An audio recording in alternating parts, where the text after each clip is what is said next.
Boxer যুদ্ধ কেতিয়া সংঘটিত হৈছিল বা কাৰ কাৰ মাজত সংঘটিত হৈছিল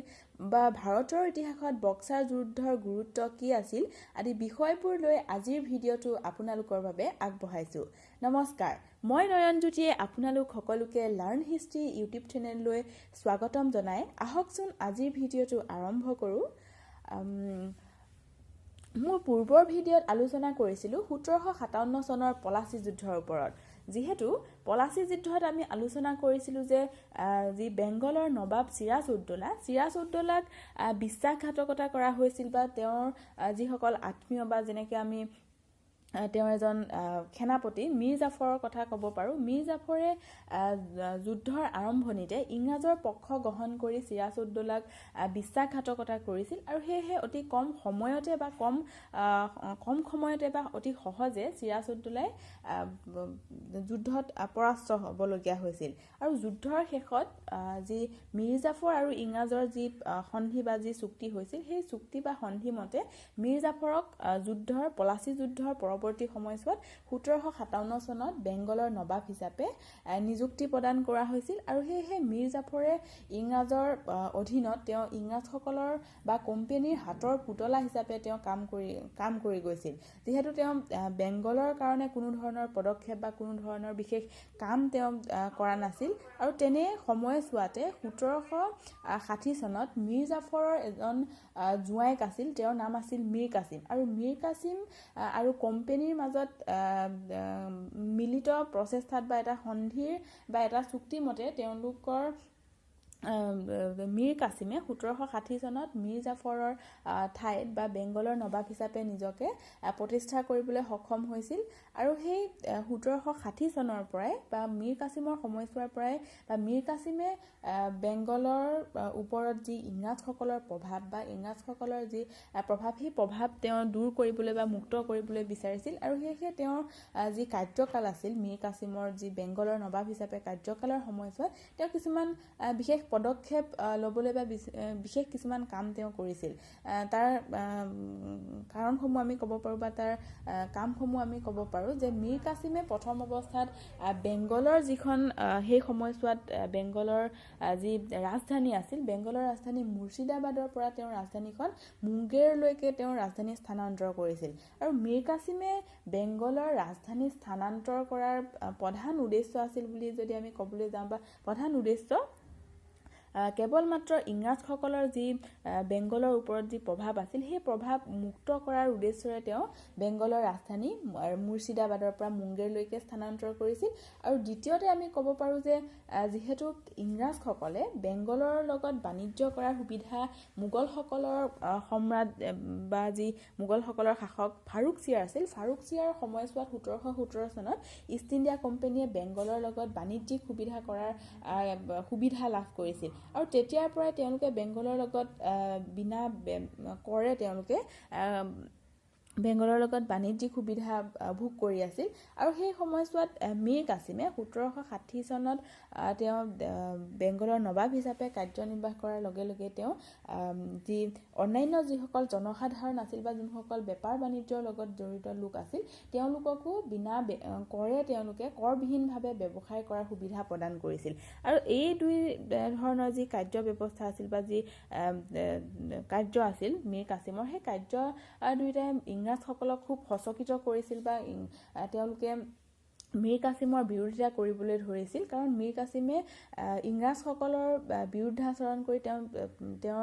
স্বাধীনচিতীয়াভাৱে কিছুমান পদক্ষেপ গ্ৰহণ কৰিবলৈ লৈছিল। আৰু সেই কাৰ্য ব্যৱস্থাসমূহে মীৰ কাছিমৰ প্ৰতি ইংৰাজসকল সচকিত হৈ পৰিছিল আৰু যিকোনো প্ৰকাৰে মীৰ কাছিমক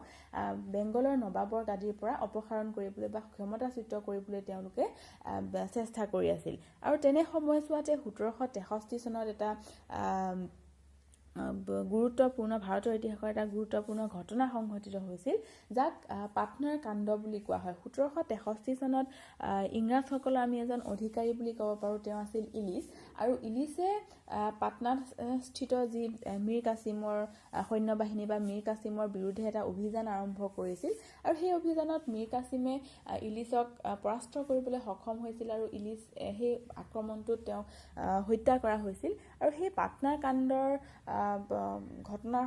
অন্তৰালত বা সেই ঘটনাত দোষাৰোপ কৰি মীৰ কাছিমক 1763 চনত ক্ষমতাচ্যুত কৰা হয় বা তেওঁক ক্ষমতাৰ পৰা অপসাৰণ কৰা হয় আৰু মীৰ কাছিমৰ ঠাইত যিজন পূৰ্বৰ নবাব আছিল বেংগলৰ নবাব মীৰ জাফৰক পুনৰ 1763 চনত বেংগলৰ নবাব হিচাপে তেওঁক ক্ষমতা প্ৰদান কৰা হৈছিল ইংৰাজসকলৰ দ্বাৰা মীৰ জাফৰক পুনৰ 1763 চনত ক্ষমতা প্ৰদান কৰা হৈছিল আৰু মীৰ কাছিমে তেওঁৰ ক্ষমতা হেৰুৱাই পেলাই বা তেওঁৰ যি ক্ষমতাচ্যুত হ'ল আৰু তাৰ পৰা তেওঁ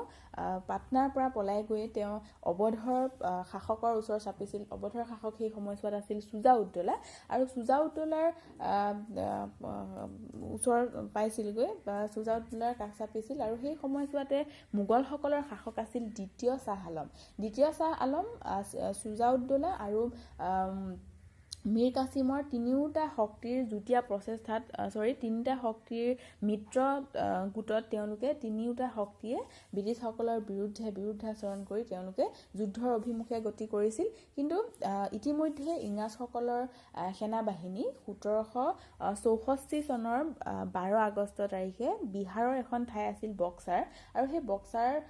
নামৰ ঠাইখনত ইংৰাজৰ সৈন্য ইতিমধ্যে তেওঁলোকে অভিমুখে সেই ঠাইখনত উপস্থিত হৈছিলগৈ আৰু দুয়োটা পক্ষৰ মাজত এটা পক্ষত আছিল ইংৰাজসকল আৰু আনটো পক্ষত আছিল ভাৰতৰ তিনিটা শক্তিশালী মিত্ৰ গোট বুলি ক'ব পাৰোঁ মীৰ কাছিম আছিল আৰু অৱধৰ শাসক আছিল চুজাউদ্দৌলা আৰু মোগলসকলৰ শাসক আছিল দ্বিতীয় শাহ আলম আৰু সেই তিনিওটা মিত্ৰ শক্তিৰ প্ৰচেষ্টাত ভাৰতৰ ইতিহাসৰ গুৰুত্বপূৰ্ণ যি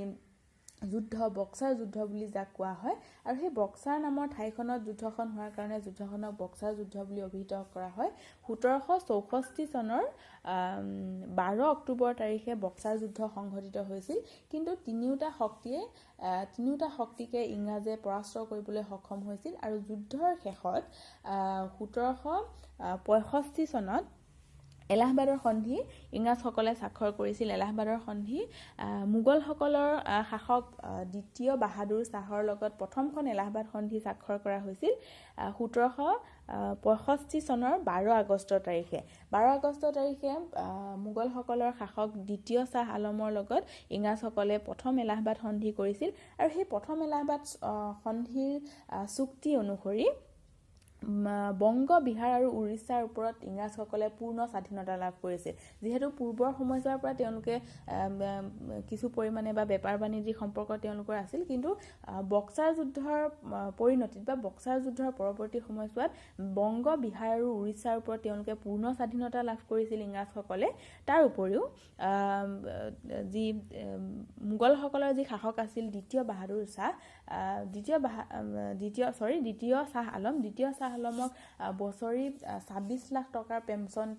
ইংৰাজসকলে প্ৰদান কৰিছিল আৰু তাৰ লগে লগে একেটা বছৰতে 1765 চনৰ 16 আগষ্ট তাৰিখে দ্বিতীয়খন এলাহাবাদ সন্ধি স্বাক্ষৰ কৰা হৈছিল আৰু দ্বিতীয়খন এলাহাবাদ সন্ধি যি অৱধৰ শাসক চুজাউদ্দৌলাৰ লগত ইংৰাজসকলে স্বাক্ষৰ কৰিছিল আৰু সেই সন্ধিৰ চৰ্ত অনুসৰি যিহেতু কোনো ধৰণৰ যুক্তি বা কোনো ধৰণৰ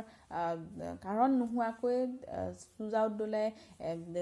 বক্সাৰ যুদ্ধত অংশগ্ৰহণ কৰিছিল বুলি ইংৰাজসকলে দাবী কৰি তেওঁৰ লগত যি সন্ধি এলাহাবাদৰ সন্ধি সেই সন্ধিৰ চৰ্ত অনুসৰি